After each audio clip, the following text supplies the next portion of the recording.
red flag gun bill has been signed, backlash from gun advocates has broken out across the state.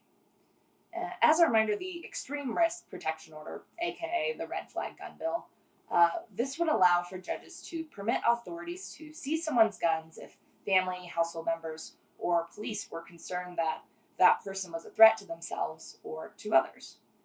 Opponents of the bill say that it's unconstitutional because it doesn't give people whose guns have been seized enough due process. But honestly, this seems like a situation where that should be okay. It's weird that people want to spend a lot of time processing whether they should take a gun away from someone when it only takes a day to process whether to give a woman a gun after she gets off a plane, for example. The real aim of the bill is to give law enforcement more tools to help mitigate shootings and violence. In fact, in other states with bills like this, it's usually police seeking permission from a judge to confiscate firearms due to risks of violence, not from random people who have held a grudge against you since the 8th grade and want you to miss out on hunting season. In response to the legislation, many Colorado counties are now declaring themselves Second Amendment sanctuary cities. Since the news broke, guns across the state are flocking to such cities on their tiny little legs to escape persecution from liberal cucks. Give me your tired, your poor, your huddled masses of AK-47s yearning to breathe free.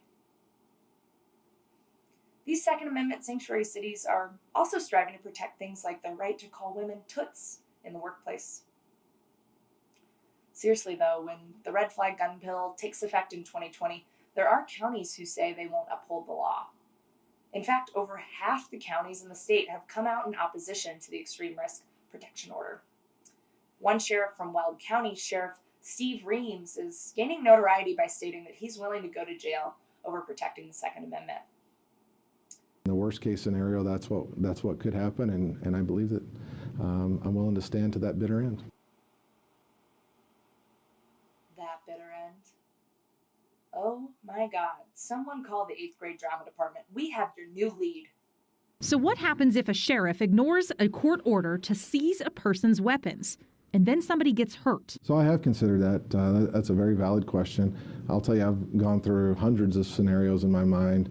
And quite frankly, there's plenty of options for dealing with a situation without using the red flag law. If we did go in and take someone's firearms and that person still went out and committed an act of violence, wouldn't I be as liable then as if I took their firearms? What a stupid argument. That you might as well not do a single thing about it is ridiculous. To even want to fight to keep someone's guns intact, regardless of their situation, does not make sense to me.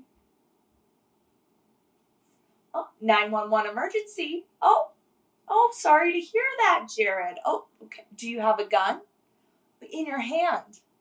Oh, okay. Well, don't use it on yourself or others. Okay. Yep, that's all I can do. Have a great day.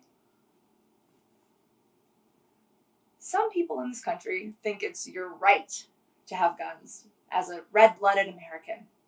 Unfortunately, I know that we truly are all red-blooded Americans because all I see on the news anymore is red blood from Americans. This obsession with gun rights is teetering on being religious. After Second Amendment sanctuary cities, I'm wondering what's next. The Church of the Second Amendment? I can see it now. Jesus loves guns. Or love thy neighbor, but protect thy flock. And instead of WWJD, it's WWJC. What would Jesus carry? I was thinking Jesus would carry an AK-47, but a nice Glock would be easier to shoot in sandals. Here's the thing.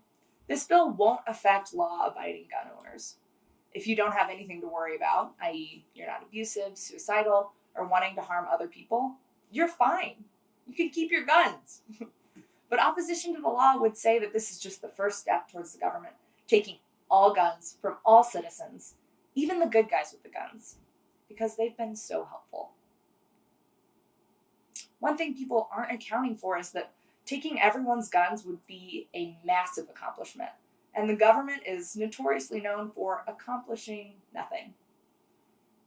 And also, here's the thing, I don't want the government to take everyone's guns, because then Trump would have all the guns.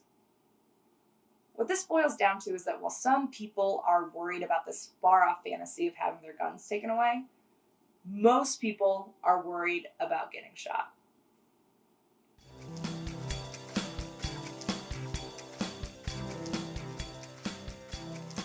That's it for us here at the Denver Daily this week. Thank you so much for watching. Remember to like, subscribe, watch all these videos, share with your friends, and leave us a comment. Tell us what you like, tell us what you want to hear more of, and we'll see you next time.